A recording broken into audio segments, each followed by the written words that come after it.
Shows টিপসে সবাইকে স্বাগত। আজ কোনো গেমের কথা হবে না, আজ তোদের শোনাবো আমার জীবনের এমন একটা হাসির ঘটনা যেটা শোনার পর তোরা হাসতে হাসতে পাগল হয়ে যাবি।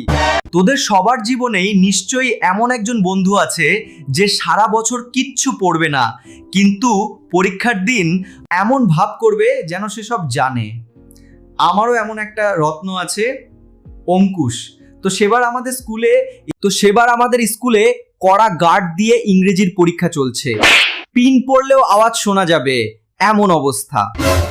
হঠাৎ পিছন থেকে অঙ্কুশ আমাকে পেন দিয়ে গুঁতো মারছে। আমি একটু পিছন ফিরে তাকাতেই ফিসফিস করে বলছে, ভাই কি হয়েছে? ভাই শুধু 3 নম্বর প্রশ্নের উত্তরটা একটু বলো না, ওখানে আর্টিকেলের জায়গায় এ বসবে না এন বসবে? আরে গাধা, ওটা তো সেন্টেন্স ক্লাসিফিকেশনের প্রশ্ন, ওখানে আর্টিকেল কোথা থেকে এলো? তুই তো পুরো ভুল জায়গায় খুঁজছিস।